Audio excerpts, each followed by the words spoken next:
Today I'm out here planting a Jostaberry. It's one I've wanted for a long time because it's really interesting. It's actually what's known as a tribrid, which is like a cross between three different parents. So it has a bit of a blackcurrant, just a regular blackcurrant, crossed with a North American gooseberry and a European gooseberry as well.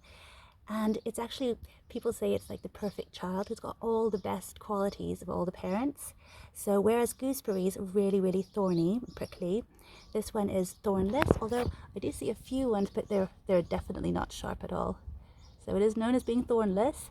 And the berries themselves are like twice the size of regular blackcurrants, and they're sweet as gooseberries, but they have like sort of the bit of the sort of flavor of blackcurrants as well. It's hard to describe. It's definitely something we need to try, I think. So I'm going to be planting this one out here in the garden. Looking forward to it a lot, and I've got a good little spot for it because what's amazing about it, especially for my garden, which doesn't have that much sunlight, is that it prefers not to be in direct sun. Unlike most berries, it actually would prefer to be in a bit of shade, and it can take up to, I think they say it's 2/3 shade, as long as it gets some light and some sun. And I've found a spot that I think will fit the bill. Hopefully you'll be happy there. We'll have to wait and see how it goes. And one more interesting fact I found out when I was like looking into it is the origin of the name of it. So it's called Josta, even though it's spelt with a J, and that's because it was actually created back in 1970s in Germany. And over there, because it was named after the two berries it's made from, and so they've got the blackcurrant, the German name for that is Johannisbeere, and then the gooseberry, the German name for that is Stachelbeere, and so that's how you've got the Jostaberry. So really interesting when the names actually have a meaning, I suppose. But that's the really wonderful Jostaberry. I'm going to be planting it out. I'll show you how it goes. I'll just take it round to the spot I've found for it. I've lifted it out of the pot here. Now I'm in the right place for it, and I just see it's like got an amazing root system. It almost looks a bit pot bound. So I'm just going to try to untangle it a little bit, just get it a little bit loosened up, and then I'm going to cover it with some of this root grow, which is going to just really help the roots develop. So I'll just do that and get it settled in the little spot, and I'll get back to you.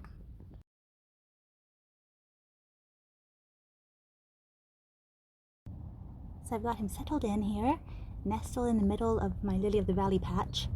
So it is quite a shaded spot. But I could tell that he really did not like direct sunlight because we've had some hot days lately. And if you look over here, you can see that these little leaves over here are really suffering, totally wilting.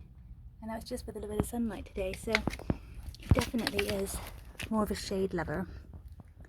And now that he's in the ground, what I want to do is I need to trim him right back down to about 5 centimeters, all of the growth here, just to make sure that he can really concentrate on growing roots and not worry about growing his foliage and everything.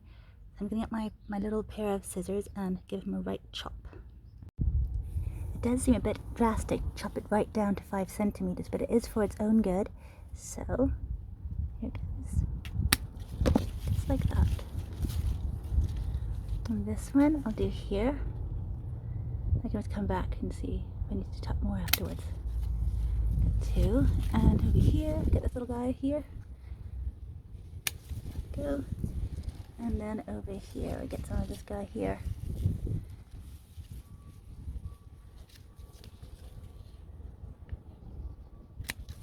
It's really fresh growth from this year.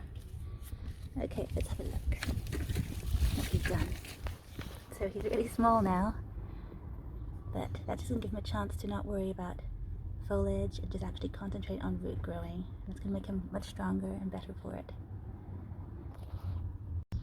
Currants are some of the easiest things to propagate, I think, because you can just take any little piece and it will really be shooting roots readily. So I thought rather than wasting the extra bits that I just cut off the Jostaberry, I would try to root them and get myself an extra plant already. So here goes. So I've trimmed them right back, these little cuttings, cut off all the leaves, the lower leaves, and just left a few of the top ones there, just to help them photosynthesize and stuff, but don't want to use too much energy or expire too much water through the leaves. So I'm just giving them a little bit of a drink now, a very small one, and I'm just going to pop them into this rooting hormone powder here. Get them all covered in that. And tap off all the excess. And then I'm just going to make a little hole in the pot with my finger and pop it down there and cover it up. And do the same with the other one.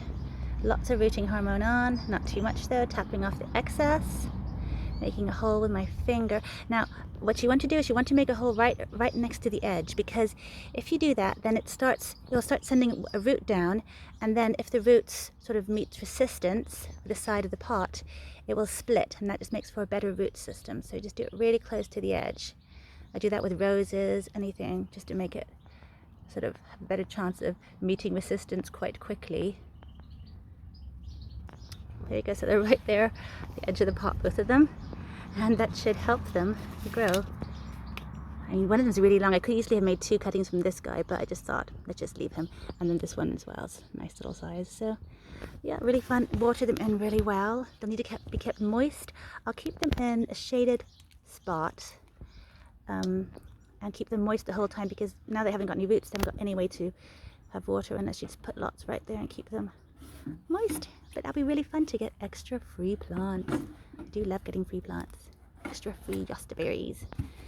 Jostaberry bushes. So that was my thing about Jostaberries. I hope you enjoyed it. I hope you want to go out and maybe find a Jostaberry for yourself or try one. They're definitely delicious. I can't wait to actually have some growing in the garden. And I will see you next time. Happy gardening!